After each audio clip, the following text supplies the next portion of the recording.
Hallelujah.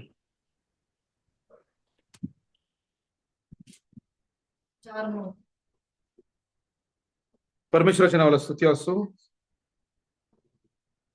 आजच्या म्हणण्याकरता mark कृष्णवर्तमान 4था अध्याय आणि 9वं वचन आज आपण म्हणण्याकरता घेत आहोत. मग तो म्हणाला, ज्याला ऐकण्यास कान आहे तो ऐको. हालेलुया. प्रार्थना करूया. पवित्र प्रेमळ स्वर्गीय आमचे जिवंत देवा,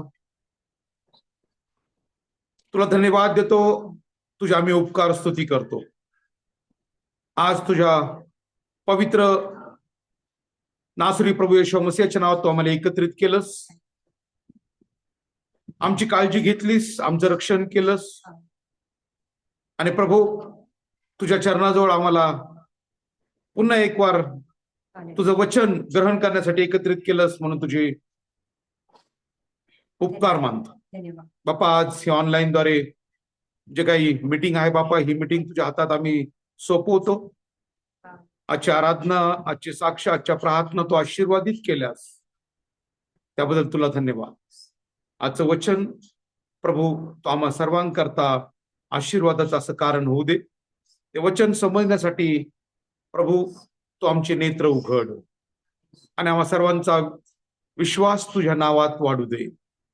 प्रार्थना विनंती प्रभू येशू मसीहाच्या नावात करतो, म्हणून तो ऐक. आमेन. आपण बसून घेऊया.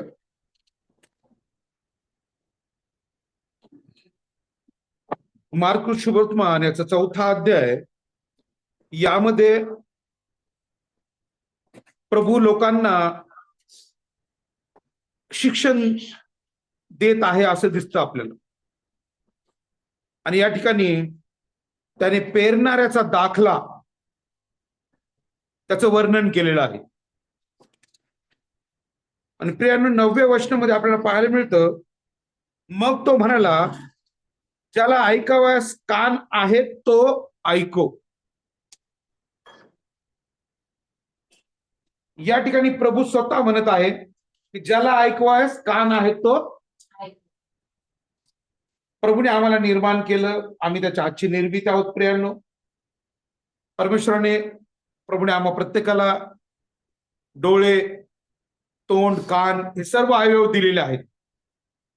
पण हे कान दिलेले असून सुद्धा प्रभू म्हणत आहे की ज्याला ऐकावयास कान आहे तो ऐकू.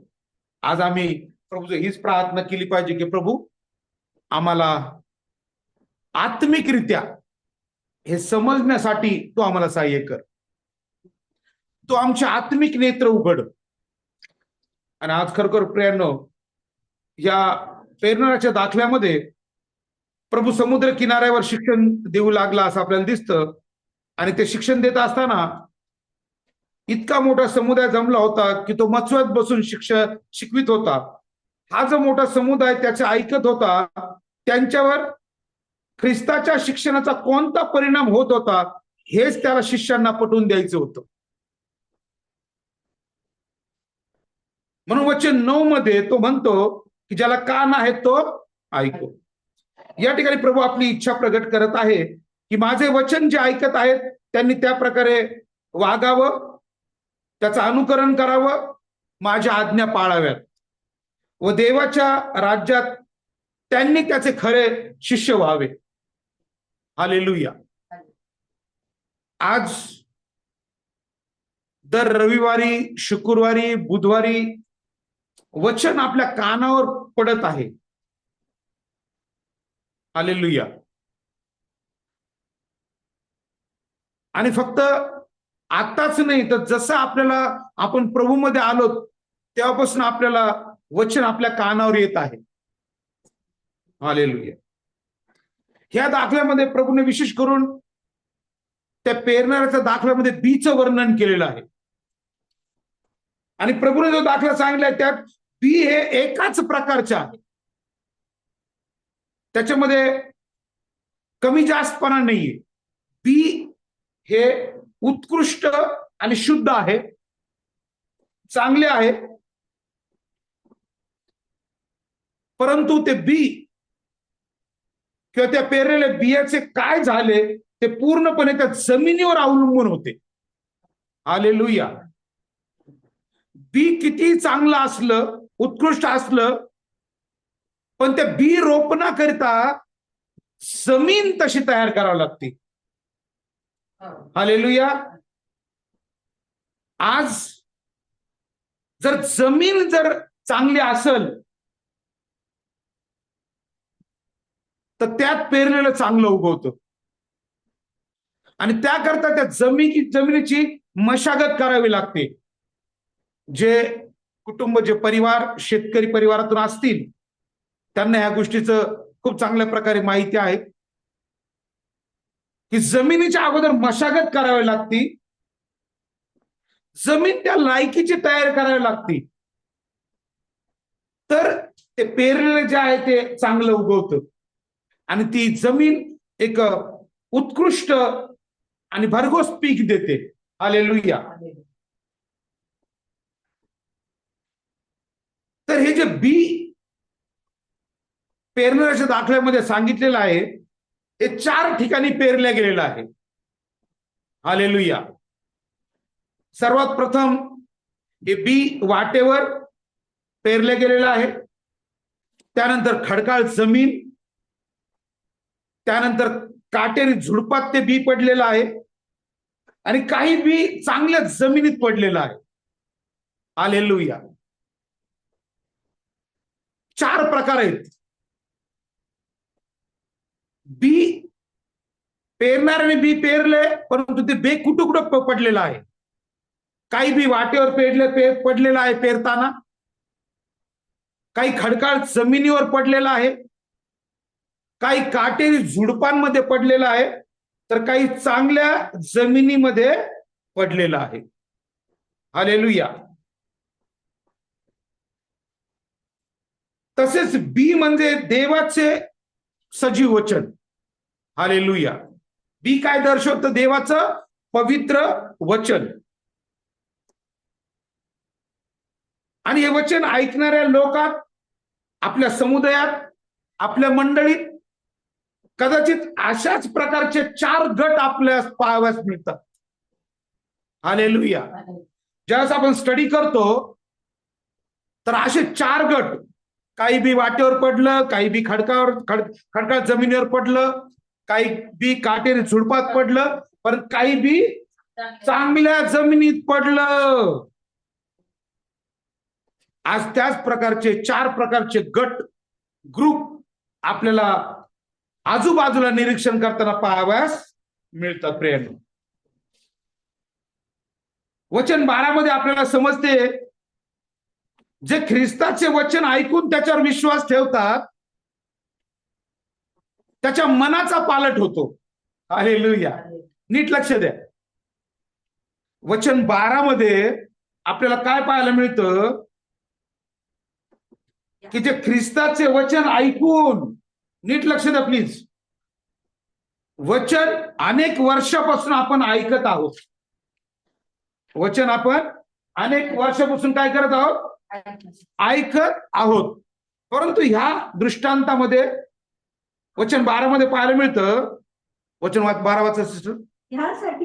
यासाठी की त्यांनी पाहून घ्यावे पण त्यांना दिसू नये. त्यांनी पाहून घ्यावं पण त्यांना दिसू नये. ऐकून घ्यावे पण त्यांना कळू नये. ऐकून घ्यावं पण त्यांना कळू नये. त्यांच्या मनाचा पालट होऊ नये. त्यांच्या मनाचा पालट होऊ नये. व त्यांना क्षमा मिळू नये. व त्यांना क्षमा मिळू नये. पुढं तो त्यांना म्हणाला, हा दाखला तुम्हाला समजला नाही. यस. हालेलुया. मग हे समजून सांगितल्यानंतर प्रभू शिष्यांना विचारत आहे की वचन 13 मध्ये की हा दाखला तुम्हाला समजला नाही काय? हालेलुया. आज प्रभू जो हीच नम्र प्रार्थना की प्रभू आज हा दाखला आम्हाला समजू दे. हालेलुया. अनेकदा आपण बायबल वाचन केलं असेल, अनेकदा चर्चमध्ये या विषयावर बोलणं झालं असेल, परंतु आज नम्रपणे आपण प्रभू जो एक विनंती करूया की आज हा दाखला आमच्याशी बोलू दे. आजचे वचन आमच्याशी बोलू दे. कारण वचन 12 मध्ये आपल्याला समजते, जे ख्रिस्ताचे वचन ऐकून त्यावर विश्वास ठेवतात त्यांच्या मनाचा पालट होतो व त्यांचे जीवन बदलले जाते. हालेलुया. वचन नुसतं ऐकून उपयोग नाही, तर त्या वचनावरती विश्वास ठेवणं, ते वचन स्वीकारणं.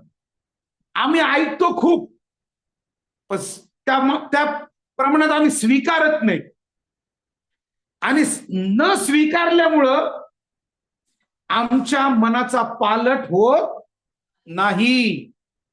तर आम्ही अशा प्रकारे प्रभूजवळ विनंती केली पाहिजे की प्रभू, तुझ्या वचनावरती विश्वास ठेवण्याकरता, ते स्वीकारण्याकरता तुझी कृपा आम्हाला पुरव. हालेलुया. का? की जर तुम्ही वचन ऐकलं, वचनावर विश्वास ठेवला, ते वचन स्वीकारलं, ते वचन अंगीकृत केलं, त्या वचनाचं आपल्या जीवनात लागूकरण केलं, तर 101% ते वचन तुमचं जीवन बदलतं. अनेक लोकांचं जीवनच बदललेलं नाही. जुना आदाम अजून ठासून भरलेला आहे. हालेलुया. पण प्रभूची आज इच्छा आहे की तुमचं जीवन बदललं गेलं पाहिजे, तुम्ही बदलले पाहिजे, तुम्ही नवी उत्पत्ती झाली पाहिजे. कारण योहान 3:3 मध्ये क्लिअर सांगितलेलं आहे की नव्याने जन्मल्याशिवाय स्वर्गाच्या राज्यात प्रवेश मिळणार नाही. हालेलुया. मग नवी उत्पत्ती, नवा जन्म कधी? ज्यावेळेस आम्ही वचन ऐकून तो स्वीकारणार, त्या वचनाप्रमाणे कृती करणार आणि प्रभूच्या आज्ञा पाळणार. कारण का? की ते वचन ज्यावेळेस तुम्ही स्वीकारता बहिणींनो, ते वचन तुमच्या मनाचा पालट करतं. वचन मनाचं काय करतं? पालट करतं. कारण सत्य वचन ज्यावेळेस आपण ऐकतो, तर ते वचन आपल्या अंतःकरणात चुटपुट लावतं. ते वचन, सत्य वचन काय करतं सिस्टर? चुटपुट लावतं. म्हणून त्या तुरुंगातल्या अधिकाऱ्याने विचारलं की आमचं तारण व्हावं म्हणून आम्ही काय केलं पाहिजे. त्याला चुटपुट लागली. आज आम्ही वचन कोणतं जर ऐकलं ना, तर त्या वचनाची आम्हाला चुटपुट लागली पाहिजे. आणि ज्यावेळेस चुटपुट लागते ना, प्रभू कार्य करतो. हालेलुया. प्रभू कार्य करतो प्रियांनो, आणि वचन मनाचा पालट करते, वचन जीवन बदलते. आज वर्षानुवर्ष, पिढ्याने पिढ्या ख्रिस्ती लोक म्हणून घेणारे, त्यांचं जीवन अजूनही ते जुनाट जीवन आहे, रूढी परंपरेने भरलेले. ते बदलायला तयार नाहीत. ते बदलायला नासरी प्रभू येशू मसीहा जेव्हा भूतलावर होते, त्यांनी जी सत्य आणि खरी सुवार्ता सांगितली, त्यावेळेस शास्त्री आणि पुरुषांनी आपल्या कानावर हात ठेवले. त्यांनी ते ऐकलं, कारण त्यांना बदलायचंच नव्हतं. त्यांना बदलायचंच नव्हतं. परंतु धन्य त्या परमेश्वराचे नाव, प्रभूने आज आपली भेट घेतली आणि आज प्रभूचं वचन आपल्या कानावर पडतंय. तर आपण आपलं मन, अंतःकरण हे वचनासाठी ओपन करावं, आपले कान वचनासाठी मोकळे करावे. तर या ठिकाणी 4 ठिकाणी पडलेलं जे बी आहे, पहिलं आपण सांगितलं तुम्हाला, वाटेवर पडलेलं बी. देवाचे पवित्र शुद्ध वचन हे बी प्रमाणे दर्शवते. परंतु लोकांचे मन व हृदय हे वाटेप्रमाणे कठोर असल्यामुळे ते केवळ ऐकून घेतात, आणि त्या कठोरतेमुळं, त्यांच्या जडपणामुळं वचन त्यांच्यात कार्य करत नाही. त्यांच्या कठोरतेमुळं. हालेलुया. ते त्या सत्याचा स्वीकार करत नाहीत. आणि बायबल तर सांगतं की सत्य तुम्हाला समजेल, सत्य तुम्हाला बंधनमुक्त करेल. परंतु ते सत्य समजण्यासाठी आम्ही तयार झालो पाहिजे. ते सत्य आम्ही स्वीकारलं पाहिजे. ते सत्य आम्ही अंगीकारलं पाहिजे. बरेच वेळेस ते सिगरेटचं पॅकेट्स असतं आणि त्याच्यावर वॉर्निंग लिहिलेली असती, स्मोकिंग इज काय म्हणतात त्याला, डेंजरस टू हेल्थ. परंतु ती वॉर्निंग लिहिलेली असून सुद्धा लोक सिगरेट ओढतात. अनेक अशा गोष्टी आहेत जे नको करायला पाहिजे ते खूप लवकर स्वीकारतात.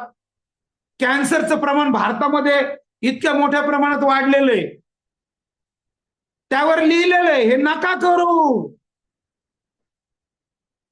पण ज्यावेळेस डॉक्टर सांगतात की आता दादा तुम्ही खूप पुढे आलात आता या स्टेजला, आणि त्यावेळेस मग माणूस दुःखी होतो, पश्चाताप करतो, पस्ताव होतो त्याला, मी वेळेवर ऐकलं असतं तर बरं झालं असतं.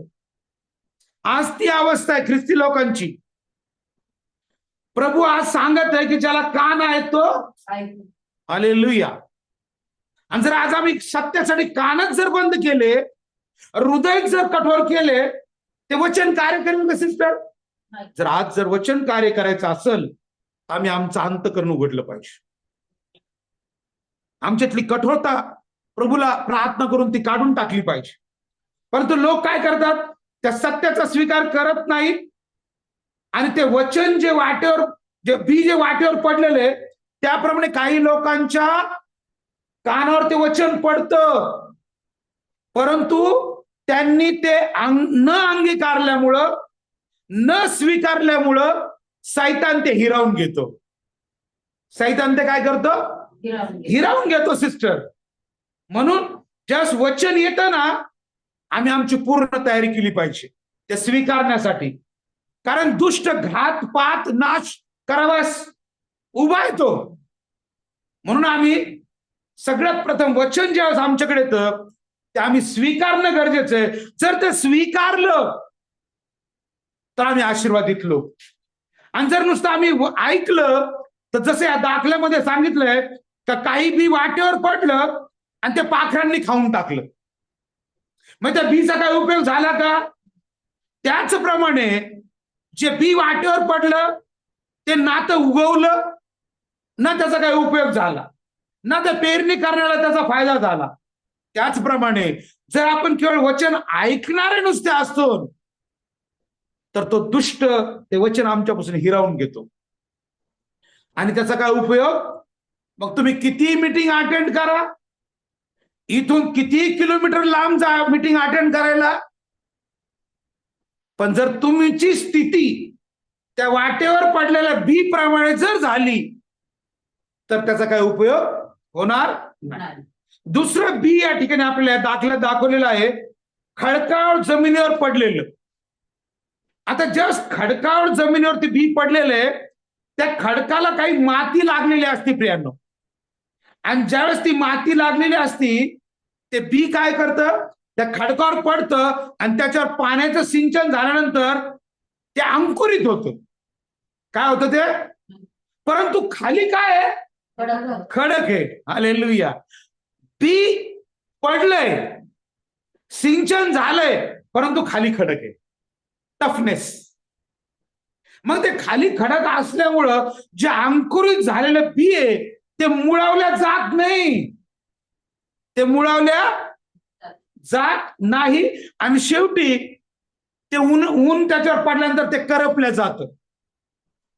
त्याचप्रमाणे आपल्या स्वभाव, आपली आध्यात्मिक स्थिती जर त्या खडकाप्रमाणे जर असेल आणि थोडंफार वचन ऐकलं, असे लोक खूप उत्सुकतेने वचन ऐकतात आणि ते स्वीकारतात, पण ते तेवढ्या पुरते. काय तेवढ्या पुरते? हो ब्रदर, खूप सुंदर मेसेज दिला तुम्ही. काय ब्रदरनी, पीटर ब्रदरनी काय सुंदर मेसेज दिला, काय सुंदर आज पास्टर मोजेस पास्टरने मेसेज दिला, प्रवीण पास्टरने दिला, प्रमोद पास्टरने मेसेज दिला, वैरागर ब्रदरने किती सुंदर मेसेज दिला. अहो ठीक आहे, मेसेज दिलाय, वचन आलंय, पण का आमची अवस्था त्या वाटेप्रमाणे आहे का? आमची अवस्था त्या खडकाप्रमाणे आहे का? आणि ज्या वेळेस आमची अवस्था, आध्यात्मिक स्थिती त्या खडकाप्रमाणे असेल, म्हणजे काय होईल, कुठं कुठं ती खडकाला माती लागलेली असती, मग ते खूप आनंदाने ते वचन ऐकतात बरं का. परंतु थोडेफार संकट आले, काय आले, थोडेफार आजार आले, विकार आले, मान अपमान आला, मन खिन्न झालं, आपल्या मनाच्या विरुद्ध घडलं, मग सगळं आम्ही विसरून जातो. काय करतो आम्ही? का? कारण ते वचन जसं अंकुरित झालं होतं, परंतु त्याला मूळ नाही सापडलं. काय नाही सापडलं त्याला? मूळ नाही सापडलं. मूळ सापडायला जमीन लागती, पण खाली तर खडक होता. आज असे अनेक लोक आहेत जे आनंदाने वचन ग्रहण करतात, ऐकतात, उत्साहात, आज के बाद कभी नहीं, आज के बाद कभी नहीं, सॉरी, या सवयी मी सोडून देतो. परंतु अशा लोकांची स्थिती कशी असती? त्या खडकाप्रमाणे. बी पडलंय, सिंचन झालंय, बी अंकुरित झालंय, पण खाली मूळ नाही ना. आणि जेव्हा मूळ नसतं तर बी नष्ट होतं. त्यामुळं आमच्यामध्ये ते बी काय करण्यासाठी? मुळावण्यासाठी. मुळावणं हा शब्द खूप महत्वाचा बरं का. आपण काय रोप लावतो, आपण काय म्हणतो, नाही नाही ते मुळावले. काय केलं? मुळावलंय ते. आणि मुळावलंय तर नक्की वाढणार. हालेलुया. मुळावलंय तर नक्की. मग आज जे वचन आम्ही ऐकतो ते आमच्या हृदयात मुळावलं जात आहे का, याचा कधी आम्ही विचार करतो का? आणि जर खडकाळ जमिनीवर पडलेले बी ते मुळावत नाही प्रियानो, त्याच्यावर वातावरणाचा परिणाम झाला, दुष्परिणाम, उन्हाचा परिणाम झाल्यानंतर ते काय होतं? करपल्या जातं. त्याचप्रमाणे आमची स्थिती जर त्या खडकाळ जमिनीप्रमाणे असेल तर आम्ही वचन ऐकून तेवढं पुरतं तेवढं, लेन समय में बहुत अच्छा, खूप सुंदर, 50 बाकी सगळं मीटिंग पर्यंत खूप हात वर करून टाळ्या वाजवून बापरे बापरे खूप आनंद आहे. मीटिंग संपली, संडे गेला, फ्रायडे गेला, वेनसडे गेला, 2 तास मीटिंग, त्यानंतर जैसे ते. कारण का? ते मुळावत नाही ना. आज प्रभूची इच्छा आहे, वचन हे तुमच्या अंतःकरणात मुळावले गेलं पाहिजे. आणि का अंतःकरणात मुळावले गेलं पाहिजे? तर वचनच तुम्हाला बदलतं. वचनच तुम्हाला बदलतं. वचनच तुमचा पालट करतं. आणि वचनच तुम्हाला नवी उत्पत्ती तयार करतं. हालेलुया. वचन नवी उत्पत्ती तुम्हाला बनवतं प्रियांनो. वचनाला काम करू द्या, वचनाला कार्य करू द्या. हालेलुया. आज दुखणारं पोट बरं होईल, पुन्हा महिन्याने दुखल. आज आलेला ताप बरा होईल, पुन्हा 6 महिन्याने येईल. पण एकदा का तुम्ही बदलले, हालेलुया, हालेलुया, तुमच्यासारखा आशीर्वादित कुणी नाही. हालेलुया. मग आम्हाला हे थोड्या अवधी करता शारीरिक बदल पाहिजे का सार्वकालिक जीवनाकरता बदल पाहिजे, हे आज ठरवायचे.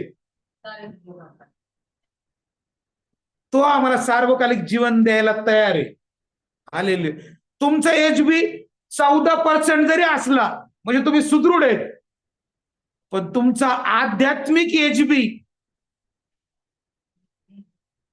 जर लो लेवलला असेल त्याचा काय उपयोग होणार? शारीरिक एचबी कमी झाला तरी चालन, आध्यात्मिक एचबी वाढला पाहिजे.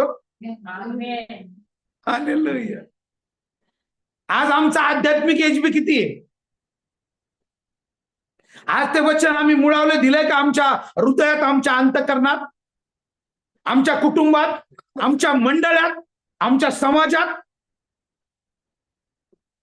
कसं खडकावरच पेरणी चालली आहे, थोडीफार माती. ठीक आहे, तुफान आलं, वारा आला, वादळ आलं, संकट आले, काय आले, ऊन कडक पडलं. आज तर आमच्या इकडे 40 डिग्री होतं, करपले जाईन ते. पण एकदा का मुळावलं, काही होऊ द्या, त्याला काय होणार नाही. ऐसा खुद को बनाव. हालेलुया. धन्यवाद प्रभू. तर सगळ्यात पहिला आपण वाटेवर पडलेले बी पाहिलं, ते पाखरं खाऊन टाकतात. ठीक आहे, काही लोकांचं जीवन त्याप्रमाणे असतं, कारण ते वचन ऐकतात पण स्वीकारत नाही, सैतान ते हिरावून घेतो. दुसरं आपण पाहिलं, खडकावर जमिनीवर पडलेलं बी, त्याला मूळ नसल्यामुळं ते मुळवल्या जात नाही आणि ते नाश पावतो. हालेलुया. तिसरं आपण पाहतो या दाखल्यामध्ये, काटेरी झुडपात पडलेलं बी. आज अनेकांची परिस्थिती ह्याच प्रकारची, अनेकांची मंडळांची परिस्थिती ह्याच प्रकारची, वैयक्तिक परिस्थिती ह्याच प्रकारची, आणि कौटुंबिक परिस्थिती. पेरणाऱ्याने बी पेरलंय, परंतु ते काटेरी झाडात पडले सिस्टर. आणि काटेऱ्या झाडात पडल्यामुळं काय झालं, ते बी अंकुरित झालं, मुळवलं गेलं, ते वाढत आहे, परंतु काटे त्याला वाढू देत नाही. काटे त्याला वाढू दे, ते काटे त्याची वाढ खुंटवतात. आज कोणत्या तरी घरामध्ये ते रोप वाढायचा प्रयत्न करत आहे. हालेलुया. पण जे काटे आहेत ना, ते त्याला वाढू देत नाहीत. काटे त्याला, कारण कुंपणवरती काट्याचं आलंय.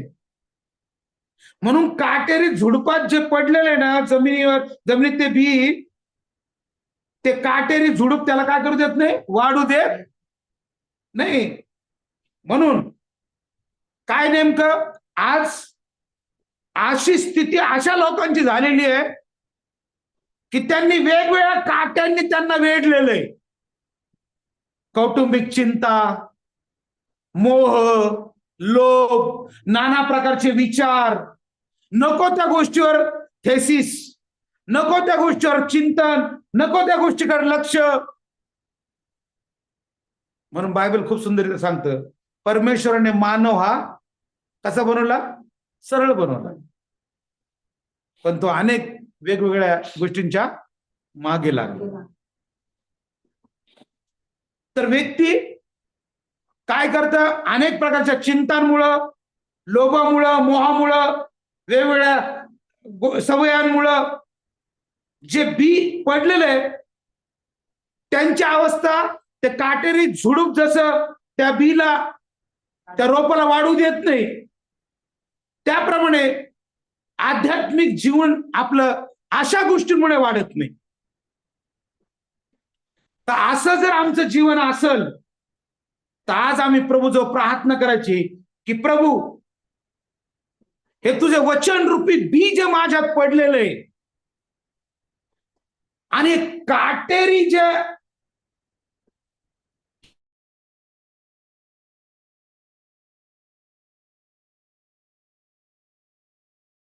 त्याची वाढ खुंटू देऊ नको, तर हे तू काढून टाक, की जेणेकरून ते वचन वाढेल. हालेलुया.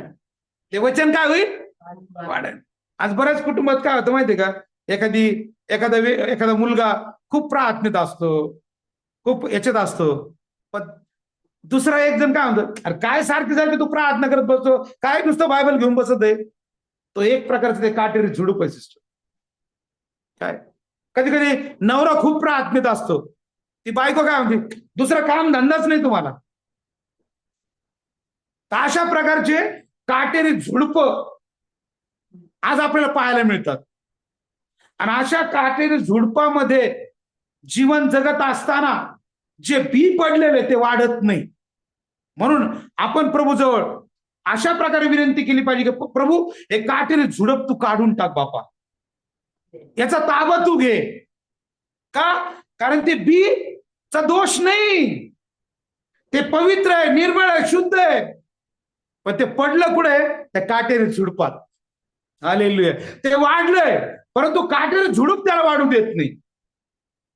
आज प्रभूची इच्छा आहे, कित्येकांनी पश्चाताप करून ख्रिस्तावर विश्वास ठेवला व त्यांना पाप क्षमा मिळाली, तरी त्यांचा विश्वास वाढला नाही. कारण काटेरी झुडूप. कारण काय, काटेरी झुडूप आहे प्रियांनी. प्रपंचाची, कौटुंबिकाची चिंता, द्रव्याचा मोह, लोभ इत्यादी काटेरी झुडपाप्रमाणे त्यांच्या मनात असल्यामुळे ते बी म्हणजे वचन निष्फळ होते. आपण वचन 18 आणि 19 वाचा. काटेरी झुडपांमध्ये पेरलेले हे आहेत की काटेरी झुडपांमध्ये पेरलेले हे आहेत की ते वचन ऐकून घेतात, ते वचन ऐकून घेतात व नंतर प्रपंचाची चिंता, द्रव्याचा मोह, द्रव्याचा मोह, इतर गोष्टींचा इतर मोह गोष्टींचा मोह ही त्यांच्यामध्ये शिरून वचनाची वाढ खुंटवतात वचनाची वाढ खुंटवतात आणि ते निष्फळ होते. वचनाची वाढ काय करतात सिस्टर? खुंटवतात. कोण खुंटवतं? संसारामध्ये पेरतात. ते काटेरी झुडप ते पेरणाऱ्याच्या दाखल्यामध्ये आपल्या आध्यात्मिक दृष्टीमध्ये काय आडवायचं? प्रपंचाची चिंता, द्रव्याचा मोह, इतर गोष्टींचा. मग त्याच्यामध्ये तुमच्या सवयी आल्या, तुमच्या काय आल्या? आता वचन ऐकायचं, नंतर जैसे परिस्थिती बदलन का? तुम्ही बदलल्या जाल का? पवित्र आत्मा तुमच्याशी बोलेल का? कारण का तुम्ही बदललेच गेले. हालेलुया. तुम्ही बदलले गेले नाही. तर आज अशा प्रकारच्या गोष्टींमुळे जर आमच्यातील जे वचन आम्ही ऐकलंय, स्वीकारलंय, पण त्याची जर वाढ खुंटली, आज अनेक मंडळांची वाढ खुंटलेली द्रव्याच्या लोभामुळं, हालेलुया, इतर गोष्टींमुळं. आज प्रभूची इच्छा आहे मंडळ्या वाढल्या पाहिजे. आज मंडळ्या वाढल्या पाहिजे, मंडळ्या तयार झाल्या पाहिजे. परंतु दुसऱ्या बाजूने काय पाहतो? मंडळांची वाढ खुंटत चालली, कारण दुष्ट काम करत आहे. दुष्ट काम करत आहे. नाना प्रकारचे विचार, चिंता नको ते डोक्यात, द्रव्याचा लोभ आहे, प्रॉपर्टी, एकमेकाबरोबर हेवा, मत्सर, तट, वेगवेगळ्या प्रकारच्या गोष्टी त्यांच्या मनात त्या काय झाल्या? त्या दुष्टाने घातलेल्या. आणि त्यामुळं त्या वचनाला काय झालेली? वाढण्यासाठी बेडी पडलेली. पण आज प्रभूची इच्छा आहे हे बंधन तुटले पाहिजे. आज प्रभूची इच्छा आहे हे वचनाची वाढ झाली पाहिजे. आणि ज्यावेळेस वचनाची वाढ होईल प्रियांनो, त्यावेळेस आम्हाला बदलण्यापासून कोणामध्ये हिंमत नाही आम्हाला रोखण्यासाठी. हालेलुया. कुणीच आम्हाला अडवू शकत नाही. धन्यवाद प्रभू. चौथं आपण पाहू, ते बी कुठं पडलं? काही चांगल्या मातीत पडले, काही चांगल्या मातीत पडले, ते उगून व मोठे होऊन त्याला पीक आले आणि त्याचे त्याचे 30 पट, 30 पट, 60 पट, 60 पट, 100 पट, 100 पट असे उत्पन्न झाले. परत वाचा. काही चांगल्या मातीत पडले, काही चांगल्या मातीत पडले. आपण याच्या अगोदर 3 गोष्टी पाहिल्यात. वाटेवर पडलं, खडकाळावर पडलं आणि काटेरी झुडपात पडलं. काटेरी झुडपात माती होती, कारण काट्यांनी त्याची वाढ होऊ दिली नाही. खडकावर सुद्धा माती होती, पण पुरेशी नव्हती. त्यामुळे ते मूळ मुळावलं गेलं. काही बी वाटेवर पडलं, ते पेरल्याच गेलं नाही. ते पेरायच्या आधीच पाखरांनी खाऊन घेतलं. आणि चौथं काय? काही चांगल्या मातीत पडले, काही चांगल्या मातीत पडले, ते उगून मोठे होऊन त्याला पीक आले. सगळ्यात पहिलं काही बी चांगल्या मातीत पडलं. आज या एंड टाइम मिनिस्ट्री ही एक चांगली भूमी देवाने दिली, ही एक चांगली माती आहे. हे बी पडत आहे. हालेलुया. हे बी काय होत आहे? पडत आहे. पुढे काय आलंय? वाचा. ते उगवून, ते चांगल्या मातीत पडलं, ते उगवलं, मोठे होऊन उगवलं पाहिजे हो. जोपर्यंत उगवत नाही तोपर्यंत ते निष्फळ आहे. म्हणून मी अगोदरच म्हणलं, आम्ही किती पिढ्यांचे ख्रिश्चन आहोत, किती दिवसापूर्वी आम्ही प्रभूचा स्वीकार केला आहे, पण आमचा बदल झालाय का? आमचा पालट झालाय का? जैसे थे आज वैसे ही है. 2024 में जैसे थे आज 2025 में भी वैसे ही है। फिर 31 दिसंबर 2025 में वैसे ही रहेंगे। फिर नया साल आएगा, फिर इरादा करेंगे अब बहुत हो गया, बदलना चाहिए। फिर 2026 में पण ती स्थिती खडकाळ होईल, माती पुरेशी नाही, अंकुरित होईल, मूळ येईल, पण वातावरणाचा परिणाम झाला की जैसे थे। प्रभूला असे लोक नाही आवडत। प्रभूला असे लोक वाईटाचा वीट माना, त्या दुष्टाला आडवा, म्हणजे तो तुम्हापासून पळून जाईल। हालेलुया। आज आम्ही त्या दुष्टाला अडवायला तयार आहेत का? आज आम्ही स्वतःला तसं तयार करत आहेत का? उपजाऊ भूमी म्हणून इब्रिकाराच्या पत्रामध्ये खूप सुंदर लिहिलंय की जी भूमी वारंवार तिच्यावर पाऊस पडून सुद्धा ती आपल्या लागवड करणाऱ्याला योग्य फळ देत नाही, ती कशी झालेली आहे? ती नाश होण्याच्या मार्गावर आहे। आज हे वचन रूपी जर आमच्यावर हा पाऊस पडत आहे तर आज आम्हाला स्वतःला उपजाऊ भूमी करायला पाहिजे। कारण शेतकऱ्याने त्या भूमीची मशागत केली, तिची व्यवस्थित काळजी घेतली, तिची नांगरणी कोळपणी सगळी व्यवस्थित केली, तिच्यावर चांगला पाऊस पण पडला, पण त्या भूमीमध्ये चांगलं बी पण पेरलंय, पण जर तिच्यातून जर काही चांगलं उगवलं नाही तर ती भूमी शापित आहे। ती भूमी कशी आहे? आज त्याच प्रकारे प्रभूने आम्हाला शुद्ध केलं, प्रभूने आम्हाला निर्मळ केलं। आम्ही दलदलीच्या नाशेच्या खाचेत होतो, त्याने बाहेर काढलं, आमच्यासाठी त्या वधस्तंभावरचं मरण यातना सहन केल्या, आम्हाला जगातून निवडलं, त्याचा पुत्र आणि कन्या होण्याचा अधिकार दिला। आता आमची वेळ आली आमच्या निर्माणकर्त्याला योग्य उपज देण्याचा। पण जर आम्ही उपज जर चांगला दिला नाही आणि आम्ही आजही काटे कुसळे जर उगवायला लागलो तर नक्कीच इब्रिकाच्या पत्रामध्ये जसं लिहिलंय की ही भूमी शापित आहे। आज आम्ही त्या दृष्टीने सुद्धा विचार केला पाहिजे की प्रभूने आमच्यावरती इतके उपकार केलेत अनगणित, आम्ही वाईट असताही त्याने आमचा हात सोडला नाही तर करोना काळातच नंबर लागला असता। बरोबर? करोना काळात नंबर लागला असता, परंतु आज प्रभूने संधी दिली आम्हाला की मी तुझ्यावर प्रेम करत आहे, मी तुझा निर्माण करता, तुझा देव आहे, आणि माझी इच्छा आहे की आज तू बदलावं, माझी इच्छा आहे तुझ्यात बदल व्हावं। आणि तो बदल कसा होईल बहिणींनो, माझ्या प्रिय भावांनो? ज्यावेळेस तुम्ही वचन ऐकाल, ते वचन स्वीकाराल, ते वचन अंगीकार करतात, त्या वचनाप्रमाणे चालतात, ते वचन तुम्हाला बदलेल। आमचं नेमकं उलट होतं। आम्ही काय करतो? वचन जास्त ऐकतो। वचन काय करतो?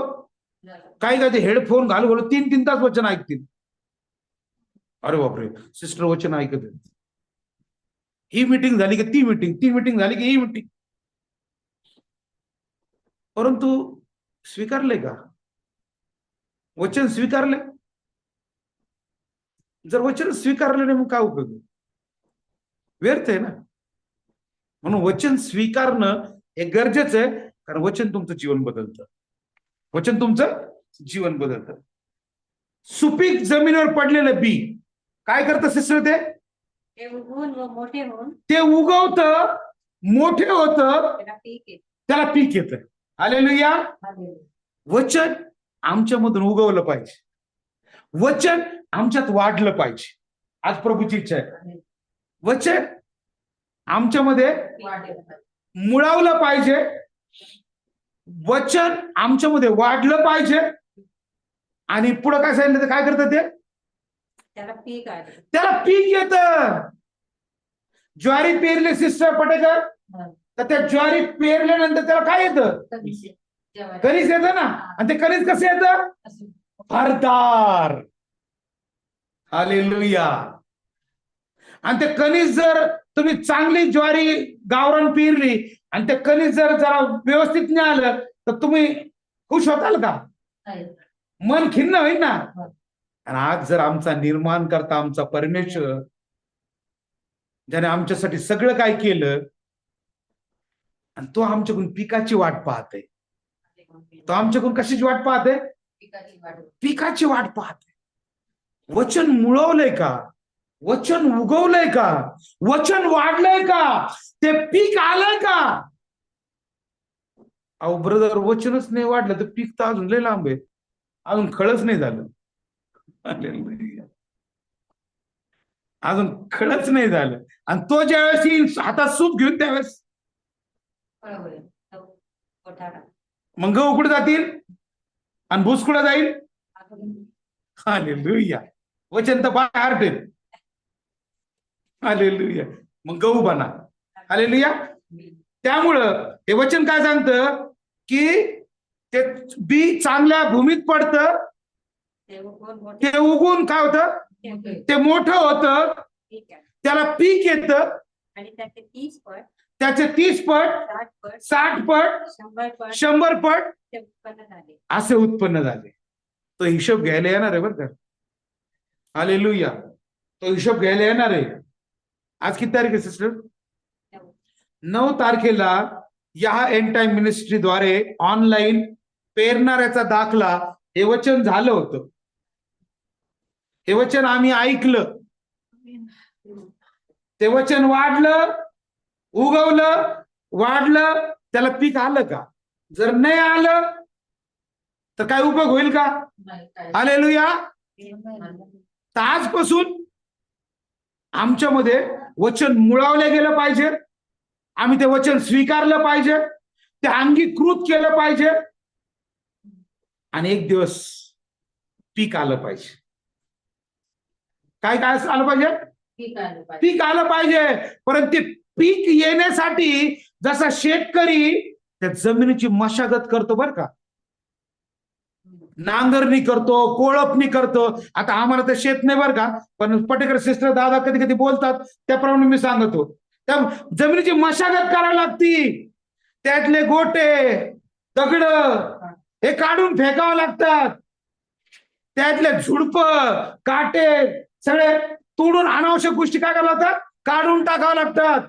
ती शेत काय करावं लागतं? ती सुपीक करावं लागती. आणि सुपीक केल्यानंतरच ते बी त्याच्यात पेरलं जातं.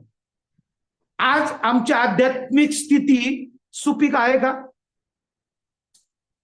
आज आमची आध्यात्मिक स्थिती ज्या प्रभूला नको त्या गोष्टी, दगड, गोटे, काटे, कुसळ, राग, हेवा, मत्सर, नाना प्रकारच्या स्वरूपामध्ये ज्या साठवून ठेवल्यात, मग ते वचन कस काय मुळवलं जाणार? ते वचन कस काय पेरलं जाणार? ते वचन कस काय उगवणार? ते वचन कस काय वाढणार? आणि ते शेवटी ते पीक कसं येणार? तो पिकाची वाट पाहते. तो पिकाची वाट पाहते. आजच तो दिवस आहे. स्वतःला सुपीक बनवा. स्वतःला आध्यात्मिकरित्या सुपीक बनवा, शारीरिकरित्या नाही.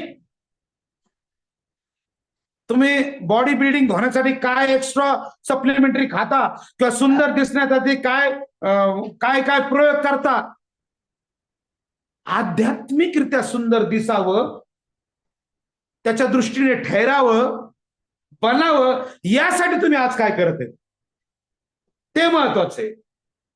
आणि म्हणून प्रियांनो, या ठिकाणी सुपीक जमिनीत पडलेले बी हे त्या व्यक्तींना दर्शवते. आता नीट ऐका बघा सिस्टर,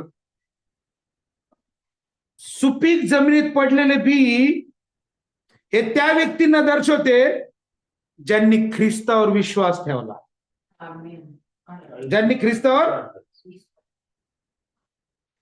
त्याचं वचन स्वीकारलं, त्याच्या आज्ञा स्वीकारल्या, त्या पाळल्या, त्यांचा त्या वचनाद्वारे पालन झाला, त्यांना पाप क्षमा मिळाली, त्यांनी आपल्या जीवनात काटेरी झुडपं वाढू दिली.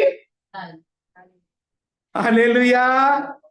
जे ऑलरेडी वाढलेले आहेत ना, जेसीबी लावा. हालेलुया. आज ही निकाल दो. हालेलुया. जे ऑलरेडी काटेरी झुडपं वाढलेत ना आध्यात्मिकरित्या जीवनात, ते काढा. वाढू देऊ नका. ते जर अजून वाढले ना तर पिकच येणार नाही. काय येणार नाही? पिकच येणार नाही. ती पेरणी वाया जाईल.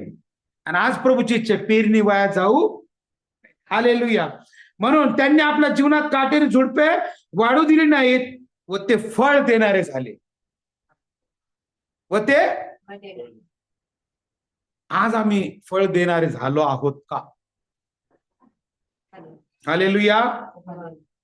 ऐकणाऱ्यांनो, प्रभूमध्ये तुम्हाला सर्वांना सलाम. आज आम्ही प्रभूला फळ देणारे झालो आहोत का? फळ कधी येतं सिस्टर? पीक कधी आलंय? सगळ्यात पहिलं चांगली माती.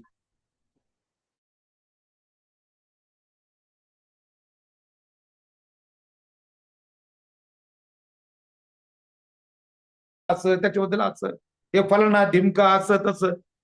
परत प्रभू के साथ जाना है. जमीन पहिली सुपीक बनव. हालेलुया. जमीनच सुपीक नाही. आज मंडळीची स्थिती तीच आहे. आज जे आम्ही बायबलमध्ये वाचतो, कोणताही संदेश गोडगोड कधीच नाही बोललेला. त्यांनी केवळ एकच सांगितलं, पश्चाताप करा, पापाची कबूल द्या, कारण स्वर्गाचं राज्य. तोबा कर लो अपने आदतों से, अपनी बुरी आदतों से, जुन्या वाईट सवयीपासून आजच तोबा करा, कारण त्याचं येण्याचा काळ जवळ आलेला आहे. त्याचं येण्याचा काळ जवळ आलेला प्रिय. त्यांनी झुडपे वाढू दिली नाहीत व ते फळ देणारे झाले. आज आम्हाला फळ आले पाहिजे सिस्टर. कारण बस झालं, आता वय भरपूर झालेत. मोशे आपल्या 90व्या स्तोत्रामध्ये क्लिअर कट सांगतो, मानवाच्या आयुष्याची मर्यादा ही 70 वर्ष, फार तर 80 वर्ष. रिटर्न तिकीट कन्फर्म आहे. हालेलुया. अजूनही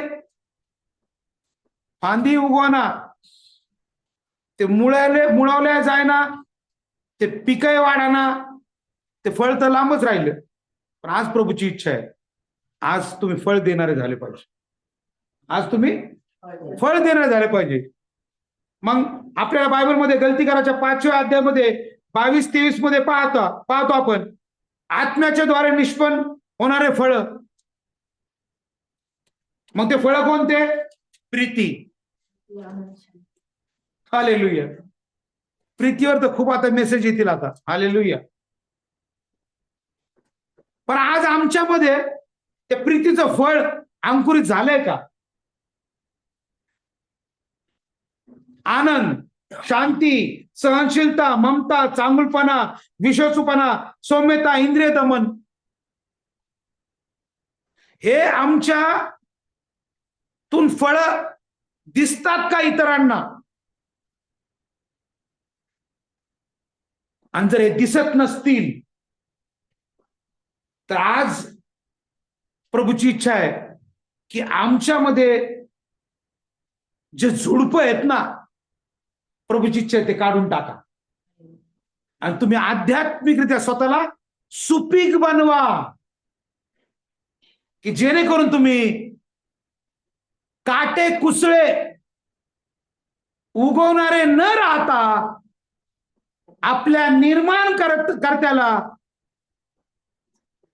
योग्य काय देणारे व्हाल? फळ देणारे व्हाल. हालेलुया. आज आपण या 4 अवस्था पाहिल्या, 4 गट पाहिले. आज आपण या 4 पैकी कोणत्या गटात आहोत? वाटेवर पडलेल्या बी ह्या गटात आहोत खडकाळ्यावर जमिनीवर पडलेल्या गटात आहोत, काटेरी झुडपात पडलेल्या बीच्या गटात आहोत, की सुपीक जमिनीत पडलेल्या बी या गटात आहोत, याचा आज आपण विचार करणं खूप गरजेचं आहे. जर सुपीक जमिनीत पडलेल्या बी प्रमाणे आमची जर अवस्था आज असेल, प्रभू तेरी स्तुती हो. प्रभू तुला धन्यवाद. जर आमची स्थिती खडकाळ पडलेल्या बी प्रमाणे जर असेल ना, तर आज समझून घ्यायचं कोई फायदा नहीं होने वाला.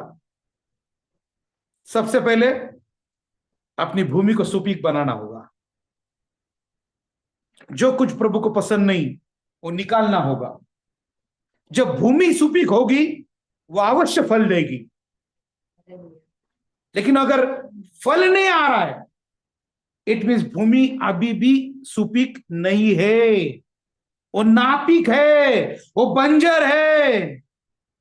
अगर उसको सुपीक बनाना है तो आज वचन स्वीकारना है, वचन पे विश्वास करना है और वचन के अनुसार चलना है. देवबाप करो आजचं हे पेरणी करायचा दाखला जो प्रभूने शिष्यांना समजून सांगितला, देवबापाने जो प्रकट केला आज बोलण्याकरता, आज प्रभूने सर्व कृपा पुरवली. ज्यांनी ज्यांनी आज हे ऐकलंय, आज त्या प्रत्येकाने आपलं चिंतन मनन करावं की मी कोणत्या कॅटेगरीमध्ये. आजच सुवर्ण संधी. आज प्रभूचं विनंती करा, माझी स्थिती बदल, माझी आध्यात्मिक स्थिती बदल. माझ्यातला जो नापिकपणा आहे, जो बंजर अवस्था आहे, तू ती सुपीक बनव, कारण स्थिती बदलणारा तो आहे. हालेलुया. फळ आपण देणारे झालो पाहिजे. आपल्याला फळ आलेच पाहिजे. जर अजूनही फळ येत नाही तर आपल्याला पश्चातापाची गरज आहे.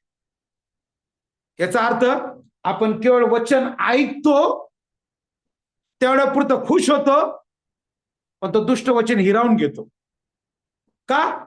कारण ते वचन आम्ही स्वीकारत नाहीत, ते अंगीकृत करत नाहीत आणि त्या वचनाप्रमाणे आम्ही चालत नाही. ज्यावेळेस आम्ही वचन स्वीकारू, ते अंगीकृत करू, त्या वचनाप्रमाणे चालू, डेफिनेट तुम्हाला फळ येणार. देव तुम्हाला आशीर्वादित करो. थँक्यू.